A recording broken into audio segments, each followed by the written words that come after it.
Halo, assalamualaikum warahmatullahi wabarakatuh. Perkenalkan nama saya Putriani Saragi. Saya berasal dari UT Medan dan nomor induk mahasiswa saya itu 501573329.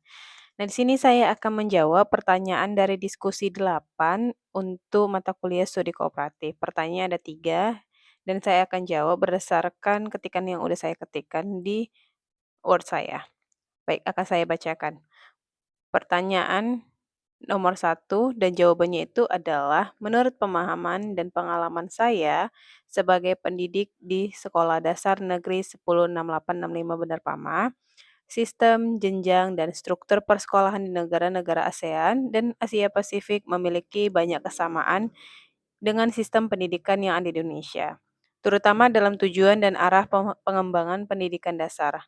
Pada dasarnya, negara-negara di kawasan ini menempatkan pendidikan dasar sebagai fondasi utama untuk membentuk karakter, moral, dan kompetensi dasar peserta didik agar siap melanjutkan ke jenjang berikutnya.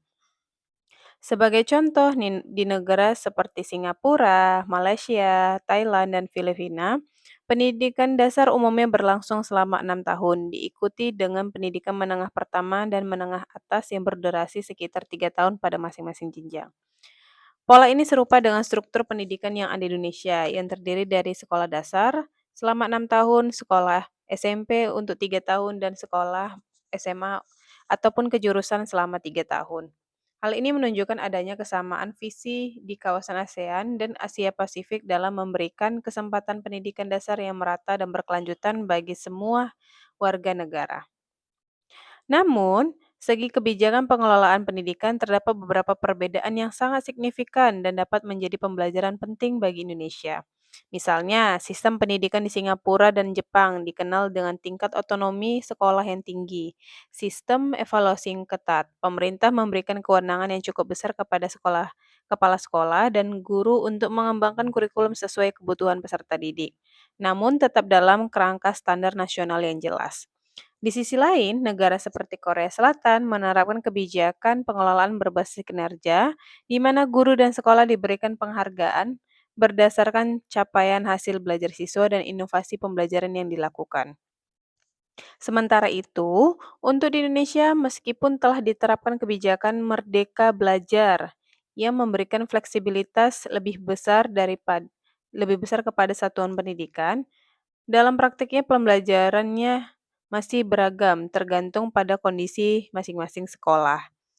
Di sekolah tempat saya mengajar, yaitu SD Negeri 106865 Bandar Pama, kami telah mulai menerapkan pendekatan profil pelajar Pancasila dan project based learning yang menekankan pembelajaran aktif, kolaboratif, dan serta pengembangan karakter siswa. Melalui proyek-proyek sederhana, siswa diajak untuk berpikir kritis, bekerja sama dalam kelompok dan memecahkan masalah yang relevan dengan kehidupan sehari-hari. Apalagi sekarang sudah ada perubahan yang dulunya itu kurikulum Merdeka Belajar, sekarang sudah ada agak sedikit perbedaan, pendekatannya berubah menjadi pendekatan deep learning. Karena sebelumnya itu pendekatan berdiferensiasi ya kan. Nah, sekarang kita udah berubah menjadi pendekatan deep learning. Tidak banyak yang berubah, tapi pasti tetap ada perubahan. Nah, lanjut. Namun tantangan yang kami hadapi di lapangan tidak sedikit. Salah satunya adalah keterbatasan sarana prasarana, terutama fasilitas teknologi pembelajaran seperti komputer dan akses internet yang belum merata di setiap sekolah. Terutama di sekolah saya itu tidak merata di setiap kelasnya. Terkadang ketika kondisi cuaca tidak baik, maka otomatis internet bakalan rusak dan tidak baik selama 1 hari.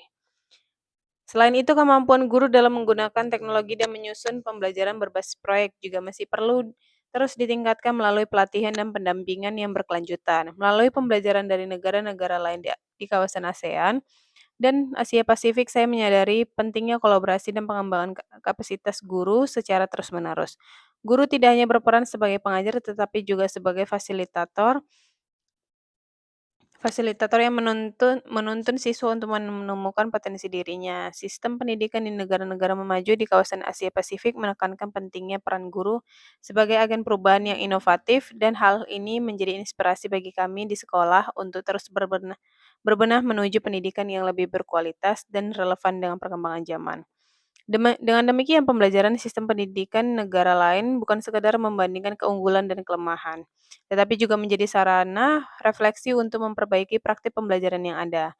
Sebagai guru di Sekolah Dasar 10685 Bandar Pama, saya merasa penting untuk mengadaptasi hal-hal positif dari negara lain, seperti penguatan karakter, peningkatan literasi digital, dan penanaman budaya belajar sepanjang hayat, agar pendidikan di Indonesia semakin maju dan mampu bersaing di tingkat global.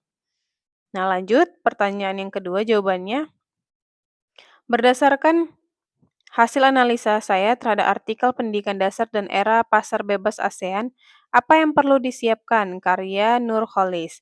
Terdapat beberapa hal penting yang dapat disimpulkan mengenai hubungan antara pendidikan dasar dan tantangan global abad ke-21, khususnya dalam konteks masyarakat ekonomi ASEAN atau bisa disebut MEA. Artikel ini menyoroti bahwa abad ke-21 ditandai dengan perubahan sosial, teknologi, dan budaya yang sangat cepat, yang memunculkan masyarakat informasi dan dunia tanpa batas. Dalam situasi ini, pendidikan memiliki peran strategis yang menyiapkan generasi muda agar mampu beradaptasi dengan tantangan globalisasi dan pasar bebas. Beliau, Nurholis, menegaskan bahwa MEA membuka peluang sekaligus ancaman bagi negara-negara ASEAN, termasuk Indonesia. Persaingan bebas dalam tenaga kerja, barang, dan jasa menuntut peningkatan kualitas sumber daya manusia. Oleh karena itu, sistem pendidikan, terutama pendidikan dasar, harus mampu menghasilkan lulusan yang tidak hanya cerdas secara intelektual, tapi juga memiliki cerdas secara emosional, spiritual, sosial, dan teknologi. Artikel ini juga menyoroti perbedaan kondisi pendidikan dasar di masa lalu dan di masa kini. Dulu anak datang ke sekolah dengan sedikit informasi sehingga guru menjadi satu-satunya sumber belajar mereka. Namun saat ini anak-anak sudah mendapatkan banyak pengetahuan melalui media digital dan teknologi informasi. Hal ini menuntut guru untuk berperan sebagai fasilitator pembelajaran, bukan hanya sekadar penyampai materi.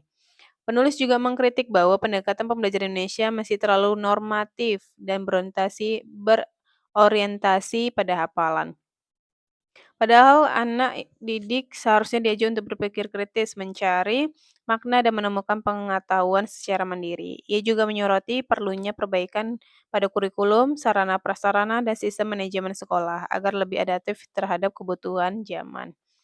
Dalam menghadapi tantangan global, misi dan visi pendidikan perlu direposisi agar mampu membentuk manusia seutuhnya, yaitu kognitif, efektif, dan psikomotorik. Artikel ini mengacu pada 4 pilar pendidikan UNESCO: learning to know, learning to do, learning to be, and learning to live together, yang harus menjadi dasar dalam membangun karakter dan kompetensi siswa di abad 21. Selain itu, artikel menekankan pentingnya pembelajaran aktif dan kreatif, yang mendorong siswa untuk menemukan makna dan mengintegrasikan sebagai disiplin ilmu. Pendidikan tidak boleh hanya berorientasi pada penguasaan teori, tetapi juga menyiapkan peserta didik untuk menghadapi kehidupan nyata dan perubahan yang akan datang. Dalam aspek pengembangan sumber daya manusia, penulis menegaskan perlunya guru dan pimpinan sekolah yang profesional, adaptif, dan visioner. Pimpinan pendidikan yang baik harus mampu membangun visi ke depannya, menantang menantang proses, memberi teladan dan membesarkan hati para bawahannya. Guru pun harus terus dikembangkan melalui rekrutmen yang selektif, pelatihan berkelanjutan, dan evaluasi yang profesional. Akhirnya, artikel ini menutup dengan pandangan bahwa reformasi manajemen pendidikan perlu mengarah pada sistem post-birokratis, yaitu sistem yang fleksibel, partisipatif, dan kolaboratif. Sekolah tidak lagi berdiri sendiri, tetapi menjadi bagian dari komunitas yang melibatkan masyarakat dan orang tua dalam proses pendidikan. Secara keseluruhan, artikel ini menegaskan bahwa untuk menghadapi era MEA dan globalisasi, pendidikan dasar Indonesia harus direformasi secara menyeluruh, mulai dari visi, kurikulum, metode pembelajaran, hingga manajemen sekolah. Tujuannya untuk melahirkan generasi yang unggul, berkarakter, dan mampu bersaing di dunia global tanpa kehilangan jati diri bangsanya. Lanjut, saya akan menjawab pertanyaan ketiga. Jawabannya itu, tayangan YouTube yang berjudul Introduction to ASEAN Education memberikan gambaran menyeluruh mengenai arah kebijakan, visi, dan kerjasama pendidikan di kawasan Asia Tenggara, atau disebut ASEAN.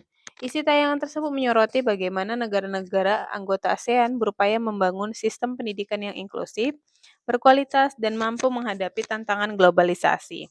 Tayangan ini menegaskan bahwa pendidikan menjadi salah satu pilar penting dalam membangun komunitas sosial budaya ASEAN, di mana setiap negara diharapkan berkontribusi dalam menciptakan sumber daya manusia yang unggul, kompetitif, dan berdaya saing di tingkat regional maupun global. Kaitan tayangan tersebut dengan materi modul 6 dalam mata kuliah studi kooperatif pendidikan dasar di berbagai negara sangat erat karena keduanya sama-sama membahas bagaimana sistem pendidikan dasar dikembangkan dan dikelola dalam konteks regional dan internasional. Modul 6 membahas secara kooperatif tentang struktur, jenjang, kebijakan, dan pengelolaan pendidikan dasar di berbagai negara, khususnya di kawasan ASEAN dan Asia Pasifik. Melalui kajian kooperatif ini, mahasiswa diajak untuk memahami bagaimana meskipun setiap negara memiliki kebijakan dan konteks sosial budaya yang berbeda, mereka menghadapi tantangan yang sama, memastikan mutu pendidikan dasar yang merata, relevan, dan adaptif terhadap perubahan zaman. Isi tayangan YouTube memperkuat pemahaman bahwa negara-negara ASEAN kini sedang bergerak menuju integrasi pendidikan regional. Hal ini tampak dari upaya ASEAN yang membangun kerangka kerja sama pendidikan yang meliputi pertukaran pelajar, penyetaraan kualifikasi pendidikan, penguatan kompetensi guru, serta peningkatan akses terhadap pendidikan yang berkualitas. Prinsip-prinsip seperti equity, inclusion, dan quality education yang disebutkan dalam tayangan tersebut sejalan dengan semangat yang dibahas dalam modul 6, yakni bagaimana pendidikan dasar di setiap negara harus mengutamakan pemerataan kesempatan belajar tanpa diskriminasi dan berorientasi pada mutu. Dalam konteks Indonesia, pembahasan dalam tayangan ini memiliki relevansi yang kuat dengan pelaksanaan kebijakan Merdeka Belajar yang sedang digalakkan pemerintah. Seperti yang dijelaskan dalam modul 6, pendidikan dasar Indonesia perlu diarahkan agar lebih terbuka terhadap kolaborasi regional, inovatif dalam pembelajaran, serta berorientasi pada penguatan karakter dan kompetensi abad ke-21. Tayangan tersebut menunjukkan bahwa di tingkat ASEAN, pendidikan tidak lagi dipandang hanya sebagai urusan domestik, melainkan menjadi instrumen penting dalam memperkuat daya saing kawasan di tengah era globalisasi dan revolusi industri 4.0. Selain itu, tayangan tersebut menyoroti pentingnya pembangunan sumber daya manusia yang berkarakter global.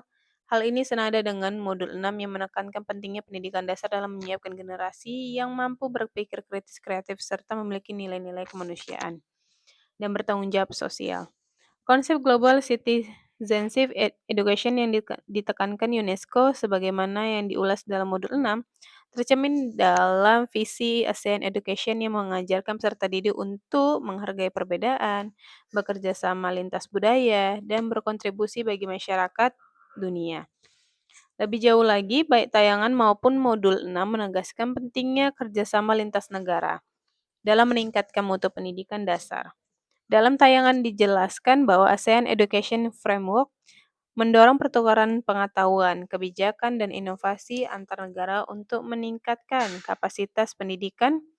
Ini sejalan dengan prinsip komparatif yang dijelaskan dalam modul, di mana setiap negara dapat belajar dari praktik terbaik negara lain untuk memperbaiki kelemahan sistem pendidikannya sendiri. Misalnya negara seperti Singapura dan Malaysia menekankan kualitas guru dan sistem evaluasi yang ketat, sedangkan Indonesia dapat belajar dari sistem tersebut untuk memperkuat pelatihan dan profesionalitas tenaga pendidikan di sekolah dasar.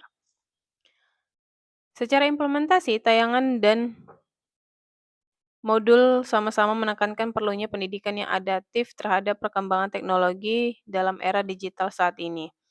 Literasi teknologi dan kemampuan berpikir kritis menjadi kompetensi dasar yang harus dimiliki siswa. Modul 6 menjelaskan bahwa pendidikan di berbagai negara kini berorientasi pada